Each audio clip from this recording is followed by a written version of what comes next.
सुना है कुदसियों से मैंने कि वो शेर फिर होशियार होगा। ऐ सुन्नियों, घबराने की जरूरत नहीं, मायूस होने की जरूरत नहीं, अपने आमाल बदलने की जरूरत है, अपने अखलाक बदलने की जरूरत है, ईमान की मजबूती लाने की जरूरत है। हमारे पास बचा क्या है? अभी जो चीज बची है वो मोहब्बत मुस्तफा, नबी करीम सल्लल्लाहु ताला अलैहि वसल्लम पर मर मिटने वाली जो कैफियत है, ये दुनिया की सबसे अजीम दौलत अल्लाह ने तुम्हें अता की, इसको बचाए रखो। ये भी अगर खत्म हो गई तो चलती फिरती लाशें हैं और कुछ भी नहीं बचा। हाँ, आपका एक सवाल है, आपका एक सवाल है। जैसे हमसे भी कहते थे लोग, बहुत बोलते थे, गिरफ्तार होकर के गए, जेलों के पीछे पड़े रहे, कोई पुरसाने हाल नहीं, धक्के खाते रहे, कैसी कैसी जगहों पर बैठते रहे। क्या ये इज्जत की बात है? मेरे अजीजों, ये गिरफ्तारियां ये हमारे आबाओ अजदाद की सुन्नत है। हाँ, जेल कैद ये सारी चीजें नई बात नहीं है। तारीख उठा करके देख लो तो बड़े बड़े बुजुर्गान दीन इस मंजिल से गुजरते चले गए, और सब ये तो छोटी मंजिल है, इससे बड़ी मंजिल फांसी की आती है। वहां तक भी उलमाए रब्बानीन पहुंचे हैं, और कभी उन्होंने ये नहीं कहा हमारे इस रास्ते पर चलने की वजह से हमें सजा मिल रही है, बल्कि फांसी के फंदे को चूम करके भी वो कहते थे, हक तो ये है कि हक अदा ना हुआ, हक तो ये है कि हक अदा ना हुआ। हमारे असलाफ़े किराम में आपको पता है, इमाम अहमद बिन हम्बल को 300 कोड़े मारे गए थे हक बात के लिए। और आपको पता है हजरत इमाम मूसा काजिम, इमाम जाफर सादिक के बेटे हैं, अहले बैत के बड़े इमाम हैं, 7 साल तक एक खलीफा ने आपको ऐसी जेल में रखा कि आपने सूरज नहीं देखा था। 7 साल, फिर जहर दे करके कैद खाने में ही मार दिया गया। इमाम मोहम्मद बिन हसन अस्करी 20 साल तक जेल की जिंदगी गुजारे। हजरत अहमद फारूकी सरहिंदी मुजद्दिद अल्फसानी 8 साल तक ग्वालियर की जेल में बंद रहे।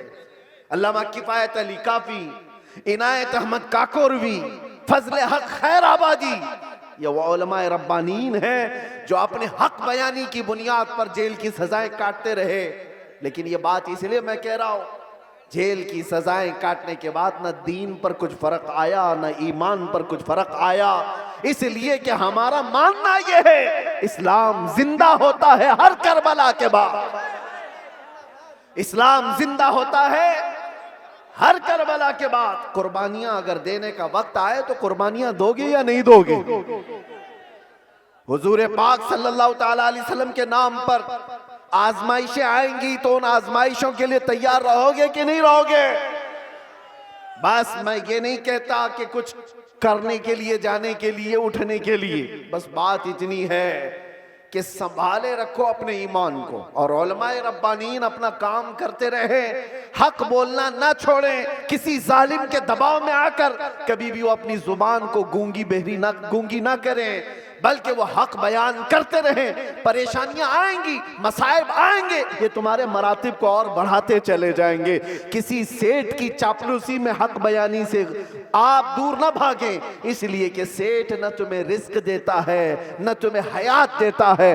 अल्लाह रब्बुल इज्जत रज़्ज़ाक़ हकीकी है, वही हयात व ममात का मालिक है। उलमाए रब्बानीन को भी ये चाहिए कि हालात ज़माना को देखें जरूर, लेकिन हक बात से आप अपनी जुबान को न रोकें, इसको चलते रहने दें। अल्लाह की गैब से मदद होगी और कौम के अंदर ईमान जिंदा रहेगा, कौम के अंदर बेदारी बाकी रहेगी। और अगर ये चुप हो गए तो कौम का एक बड़ा हिस्सा बुज़दिल बन जाएगा, कौम का एक बड़ा हिस्सा बुज़दिली का शिकार हो जाएगा।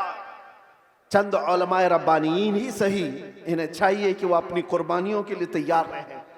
हमने रोटियां बहुत खाई हैं हुजूर के नाम पर, जलसे बहुत कर लिए हैं। लोग उलमा को आज जो नवाजते हैं, चाहे वो एक नजराने का छोटा सा लिफाफा ही क्यों ना हो, ये ना समझें कि आपकी टोपी दाढ़ी की वजह से, बल्कि मुस्तफा करीम की निस्बत की वजह से सारी कौम आपको नाइबे रसूल समझती है। हुजूर के नाम पर हमें मिल रहा है, खा रहे हैं। आप नीचे बैठे, हम ऊपर बैठे हैं, ये ऊपर बैठना भी मेरे हुजूर की निस्बत की वजह से। ये मिंबर उलमा को जो दिया जाता है इसलिए कि नबी पाक के नायब है, और जब हुजूर पाक की बात आए तो आए काए ना किया करें। उलमा को चाहिए कि वो अपना हक अदा करें, अपना हक अदा करें। और हमने देखा है चंद वो लोग मसलहत और हिकमत की बात करते हुए हमें डराते हैं। मेरे अजीजों, मसलहत अपनी जगह पर, हिकमत अपनी जगह पर। क्या इमाम हुसैन को मसलहत नहीं मालूम थी? करबला में जाने के वक्त उनको हिकमतें नहीं मालूम थी जो 72 लोग अपने खानदान के लेकर शहीद हो गए? दीन पर कभी ऐसे मामलात आए तो मेरे अजीजों, उलमा का सबसे पहला ये नंबर है कि कौम, आप एक कदम बढ़ाते हैं तो ये 100 कदम आगे बढ़ने को तैयार है। आपको सिर्फ एक जुबान कहने की देर है, कौम तो बेचारी बेपना मोहब्बतों के साथ जान देने के लिए भी कुर्बान है। मैं अक्सर एक बात कहा करता हूं, आज से 4 साल पहले मैंने दिल्ली में उस पाखंडी को जो मुबाहले का चैलेंज किया था, और आपको पता है हमारा ऐलान पूरी दुनिया भर में फैला था कि हम आग में कूदने जा रहे हैं। लेकिन उस वक्त मुंबई का एक नौजवान मेरे पास आकर कहा था, जो कोई बामल नहीं दिखता शक्ल से, हाँ दाढ़ी में भी डिजाइन, सर में भी डिजाइन, फटी जीन्स पहना हुआ, उसने कहा था कि हजरत मुफ्ती साहब, मैंने सुना है आपका ऐलान, आप दिल्ली जा रहे हैं आग में कूदने। मैंने कहा आपको क्या है उससे? उसने कहा आप जब भी जाना हो तो मुझे ले जाएं, पहले मैं कूदूंगा। चेहरा देखो, हुलिया देखो पूरा। मैं ये कहता हूं उलमाए रब्बानीन से, हमें सिर्फ कहने की देर है, सारा महाज कौन संभालेगी? सारा महाज। हमने सिर्फ ऐलान किया था, बच्चा बच्चा तैयार खड़ा था। ये जज्बा है मोहब्बत मुस्तफा की बुनियाद पर। उस दिन मेरे आंखों में आंसू आ गए थे उस नौजवान को देखकर। उसने कहा था मैं मस्जिद में ज्यादा आता नहीं, आपके करीब आया नहीं ज्यादा, लेकिन इतनी बात है कि हुजूर से मोहब्बत जरूर करता हूं, और जब उनकी बात आई है तो जान भी दे सकता हूं। मैं आपको बताऊं, उसी नौजवान को देखकर आंखों में आंसू आए।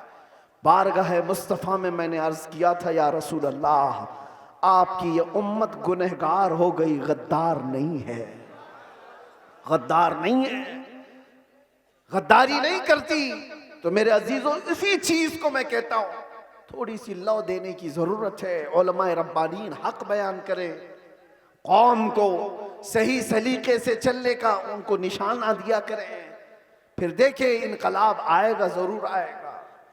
हमें आज ये पता ही नहीं है किसके साथ जाना है, किसके साथ बैठना है, किसके साथ उठना है। जो देखा उसकी तरफ चल पड़े, ऐसा नहीं होता। उम्मत मुस्तफा, तुम खैर उम्मत हो, हर कोई तुम्हारा आइडियल नहीं बन सकता, हर कोई तुम्हारा रोल मॉडल नहीं बन सकता। तुम्हारा रोल मॉडल खालिद बिन वलीद हो सकता है, तुम्हारा आइडियल सलाहुद्दीन अय्यूबी हो सकता है। अरे गैरे नत्थू खेरे को देखोगे तो बुज़दिली तो आएगी। फिल्मों में नाचने वाले तुम्हारे आइडियल बनेंगे, तुम उनके फैन हो, उनकी तरह कपड़े पहनने की कोशिश करोगे, उनकी तरह लाइफस्टाइल बनाने की कोशिश करोगे। याद रखो, वो जहन्नम में जाएंगे तो साथ तुम्हें भी लेकर जाएंगे। हाँ, लाइफस्टाइल बनाना है तो मेरे मुस्तफा के गुलामों की लाइफस्टाइल बनाओ। वो सहाबा रिदवानुल्लाह ताला अलैहिम अजमाइन जो दुनिया के सबसे अच्छे इंसान थे इस रुए जमीन पर, वो हमारे रोल मॉडल है, वो हमारे लिए आइडियल है। कौम को ये मैं कहता हूं, सहाबा को पढ़ो, उनकी सीरत पढ़ो। रोजाना इंटरनेट का जमाना है, सर्च करो मेरे नबी पाक सल्लल्लाहु ताला अलैहि वसल्लम के सहाबा की सीरत। आज से ये पाबंदी कर लो कि कम से कम 100 सहाबा की सीरत, उनकी तारीख में पढ़ के रहूंगा। मेरे अजीजों, मिल जाएगा आपको सब कुछ, और फिर देखना आपकी जिंदगी में इनकलाब कैसे आएगा, कितनी चेंजिंग आएगी, कितना बदलाव आएगा। 24 घंटे में 18 घंटे तो फेसबुक के रील्स वगैरह देखने में गुजार देते हो, इंस्टा के रील्स देखने में गुजार देते हो, फेसबुक के वीडियोस देखते हुए यूट्यूब में मगन रह जाते हो। काश उसका आधा वक्त तुम रसूलुल्लाह के दीवानों को पढ़ने में लगाओ, फिर किसी और चीज की तुम्हें जरूरत ही नहीं। मेरे अजीजों, इतने बड़े जलसों की भी तुम्हें हाजत नहीं पेश आएगी। तुम अपनी जिंदगी को मेरे नबी पाक के गुलामों को पढ़ करके खुद समझ जाओगे, क्योंकि मेरे आका ने फरमाया अस्हाबी कन्नुजूम बिअय्यिहिम इक्तदैतुम इह्तदैतुम। मेरे सहाबा सितारों की मानिंद हैं, तुम जिसकी भी पैरवी करोगे हिदायत पा जाओगे, जिसके पीछे भी चलोगे तुम हिदायत पा जाओगे। आज के हालात की बुनियाद पर बुज़दिली जो आ रही है उसको खत्म करने की मैं बात कर रहा हूं, दोनों तरफ, यहां से भी और वहां से भी, दोनों जगह से। और उन सेठों से भी मैं कहता हूं जिनको अल्लाह ने थोड़ा माल दिया है, तुम अपने माल का गलत इस्तेमाल ना करो। और किसी के पास माल आ गया है तो सबसे पहला वो क्या काम करता है? उलमा पे हुकूमत जमाने की कोशिश करता है। वो चाहता है कि सारे मौलाना मेरे इशारे पर चले। ये सारे सेठों का मिजाज बनता चला गया। मौलाना साहब मस्जिद में वही बयान करेंगे जो मैं चाहूंगा। तुम्हारा दीन चलाओगे कि मेरे मुस्तफा का दीन? और जिन लोगों का ऐसा मिजाज बनेगा वो मेरे मुस्तफा की शरीयत नहीं चला रहे, अपनी तबीयत चला रहे हैं, उनका ठिकाना भी बहुत बुरा होगा। वो अंजाम समझ करके चले। माल आने के बाद, पैसा आने के बाद उलमा की जुबानों को रोक लगाने के लिए अपने माल का, अपने पावर का इस्तेमाल ना करें। हाँ, उनसे रिक्वेस्ट करें, इल्तिजाएं करें कि आप इस मौजू पर कहें, इस मौजू पर, लेकिन बंदिशों के साथ। अरे कितने तो ऐसे हैं, हमारे पास एक मामला ऐसा अभी दूर दराज के इलाके का आया। एक इमाम साहब को हक बयानी करने पर उनके कपड़े फाड़ दिए गए, उनको मारा गया, मिंबर से उतारा गया। किस वजह से? कि उनकी तबीयत की बात नहीं कर रहे थे मौलाना, शरीयत मुस्तफा की बात कर रहे थे। तुम सूद खाते रहोगे और उलमा नहीं बयान करेंगे, शराब पीते रहोगे उलमा नहीं बयान करेंगे, चोरी करते रहोगे उलमा नहीं बयान करेंगे। अगर तुम्हें तुम्हारी बुराइयों के बारे में बताने से बुरा लगता है तो डॉक्टर के पास भी मत जाना। वो तुम्हारी बीमारियों को जब बताता है तो क्या थप्पड़ लगाते हो? जब तुम्हें वो कहता है कि तुम्हें बुखार हो गया है, पेट में अल्सर हो गया है, तो क्या थप्पड़ लगाओगे? गिड़गिड़ाने लग जाओगे, डॉक्टर साहब इलाज कर दो, जल्दी से अल्सर निकाल दो।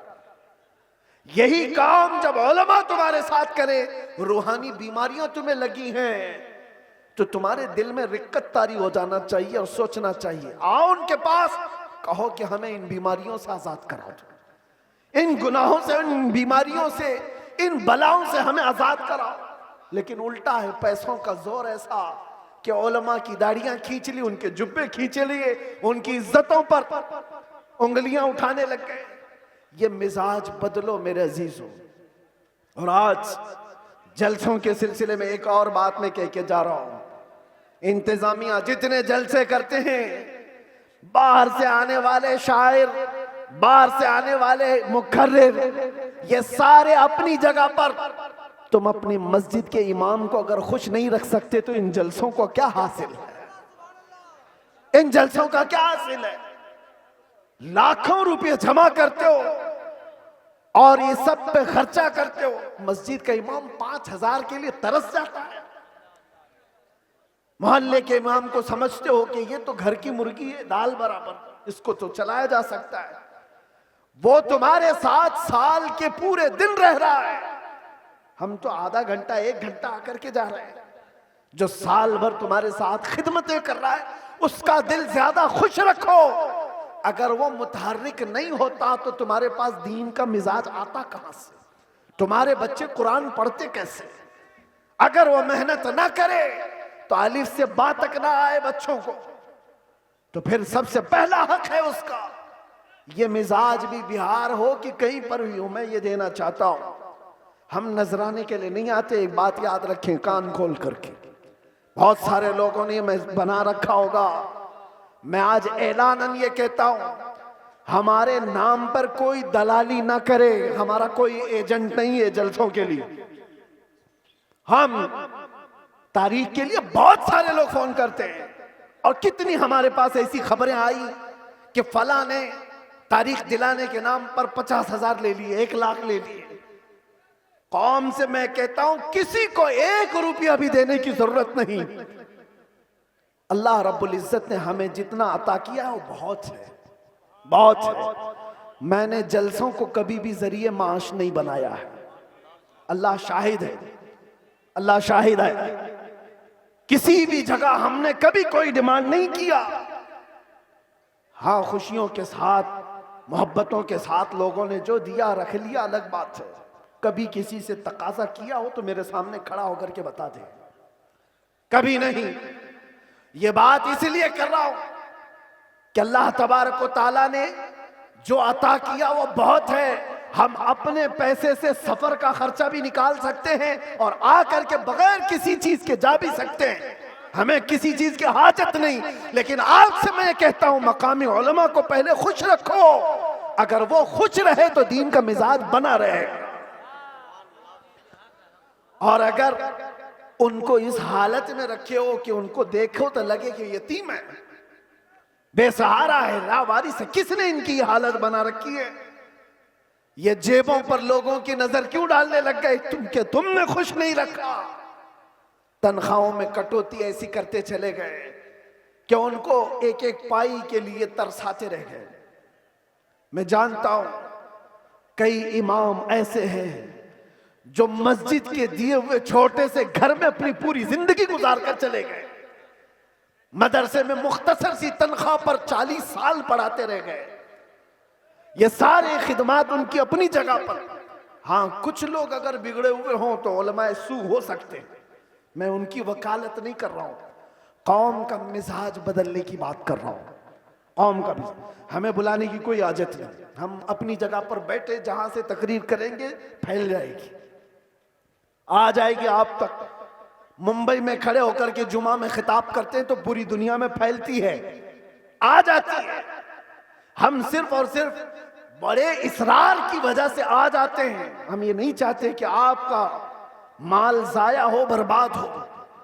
आप ये सारे माल का जो सही इस्तेमाल है वो अहले सुन्नत व जमात की मजबूती के लिए ही पर लगाओ। ये क्या मिजाज है बना रखा है? बहुत सारी फॉर्मेलिटीज हम देख रहे हैं, नात खानी भी नोट खानी की तरह।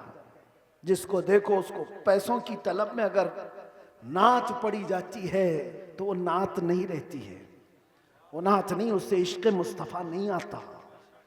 इश्क मुस्तफ़ा तो वो है।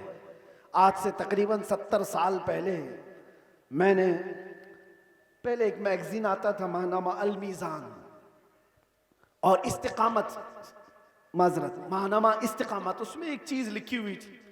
बड़े उलमा बैठे हुए थे, एक शायर नाते मुस्तफ़ा पढ़ रहा था और उसके शेर का मफहूम ऐसा कुछ था, एक तरफ काबा है, एक तरफ गुंबद खजरा, दरमियान में मैं हूं, इधर जाऊं कि इधर जाऊं। 18 मरतबा उसने एक ही मिसरा पढ़ा, 18 मरतबा। होता है लोग पक जाते हैं, ये शायर लोग क्या पढ़ रहे हैं। लेकिन वो शायर ऐसा नहीं कि जिस शेर पे पैसा मिल रहा है उसको रिपीट कर रहा हो, जिस शेर पे पैसा मिले उसको बार बार पढ़ते जाओ, नहीं, कोई नहीं। वो उलमा की महफिल थी, 18 बार जब पढ़ा उसके बाद गश खाकर गिर गया। उलमा इकराम बैठे हुए, वो उठाने के लिए आए तो देखा उनकी रूह परवास कर चुकी थी। ये नाते मुस्तफा है। पहुंचा वहीं पर जिसकी मदहसराई कर रहा था, और यहां तो लोग हुल्लड़बाजी कर रहे होते हैं। ये नात नहीं है। नात खानी को नात खानी रखो, नोट खानी मत बनाओ। तुम्हारे पैसे संभाल रखो। देने का इतना शौक है तो बाद में क्यों अलग से ले जा करके नहीं देते? ये उछालना क्या है? ये मुजरा करना क्या है? ये तमाम चीजें क्या है? लोगों को देखा गया है, उनके पास गड्डियां हैं, वो एक साथ देना नहीं चाहते, छुट्टे छुट्टे निकाल निकाल कर, ताकि पूरी दुनिया उनके माल के नजारे देखे। वो अपनी तमाम चीजों की नुमाइश चाहते हैं। मेरे अजीजों, इस मिंबर रसूल को इन तमाम चीजों का खेल ना बनाओ। ये पाक मिंबर है, बुजुर्गाने दीन ने जैसा इस मिंबर को रखा था वैसे ही रखा जाए। मेरे एक उस्ताद फरमाया करते थे, जलसे के 3 रुकन होते हैं, याद रख लीजिए। 3 रुकन हैं, एक इंतजामिया, एक स्टेज के मुकर्रिर, ये 2 गए, तीसरे ऑडियंस, सुनने वाले लोग। तीनों के अंदर अगर इखलास हो तो उस जलसे की धमक पूरी दुनिया में पड़ जाएगी। इखलास हो तो उसके अंदर ताकत और पावर बढ़ जाएगा उस जलसे के अंदर। इखलास कैसे? जलसा कराने वालों का भी इखलास हो कि हम अल्लाह उसके रसूल की रजा के लिए कर रहे हैं, कंपटीशन के लिए नहीं, पैसा जमा करके खाने के लिए नहीं। जलसा किया तो बाकी का पैसा हजम कर लिया, इसके लिए नहीं, इखलास हो। दूसरा रुकन ये मुकर्रिरीन का है, वो पैसा लेने के लिए ना आए हो, वो अल्लाह और उसके रसूल की बात कौम तक सुनाने के लिए आए, उनके दिल में इखलास हो। तीसरा, सुनने वाले भी सर्कस देखने ना आए हो, एंटरटेनमेंट करने ना आए हो, वो अपना घर बार छोड़ करके अल्लाह उसके रसूल के लिए आए हो। जब ये तीनों अरकान में इखलास होता है तो वो जलसा पावरफुल हो जाता है, रूहानियत से भर जाता है। फिर वहां से कहा हुआ हर जुमला ताकतवर होता है, वरना हजारों जलसे क्यों नहीं फायदा देते, क्यों नहीं देते? कहीं तो कोई मिस्टेक है, कहीं गड़बड़ है, इनकी इस्लाह की जरूरत है। कंपटीशन में जलसे ना करो। तारीख लेने वाले लोगों की कतार है, यहां भी बहुत लोग आए होंगे, पहले मिले भी और अब मिलने वाले भी होंगे, उनसे भी मैं कहता हूं, एक इलाके में अगर कहीं हो गया तो सारे साथ मिलकर क्यों नहीं साथ देते? नहीं हजरत, हमारा गांव अलग है, हमारा गांव अलग, उसी गांव में तारीख दो। नहीं हजरत, हमारी कमेटी अलग है, कमेटी भी अलग करना चाहती है, गांव भी अलग करना चाहता है। किस लिए? मेरे अजीजों, इखलास पैदा करो। ये दीनी काम दिखावे के लिए नहीं होते, ये दीनी काम इखलास के लिए, अल्लाह के रसूल की इस शरीयत ताहिरा की हिफाजत के लिए। बहरहाल मैंने जो कुछ भी कहा आप लोगों के मिजाज से हट करके कहा, हो सकता है कड़वी लग जाए बात, लेकिन बीमारियों की दवा कड़वी होती है। बुखार की गोली कड़वी होती है, निगल जाओ तो फायदा है, उगल जाओ तो बुखार बढ़ता जाएगा। इसलिए उलमाए रब्बानीन, जलसे के मुंतजिमीन और अवामुन्नास सब के लिए मैंने ये बात कही है। अल्लाह ताला सबसे पहले इन सब बातों पर मुझे अमल की तौफीक अता फरमाए और सारी कौम को अमल की तौफीक अता फरमाए। मेरे अजीज़ों, अखीर में आओ, मैं अपनी गुफ्तगू समेटते हुए ये बात कहूँगा, अब इस दुनिया में हमारी बची हुई जिंदगी में कुछ भी नहीं रहने वाला, सब चीजें छिन जाएंगी, एक चीज बाकी रहेगी, वो कब्र तक भी रहेगी और हश्र में भी रहेगी। वो चीज है जिसको मैंने कहा, जान है इश्क मुस्तफा, रोज फजू करे खुदा, जिसको हो दर्द का मजा, नाजे दवा उठाए क्यों। नौजवानों, इस बात पर अपनी जिंदगी गुजारो।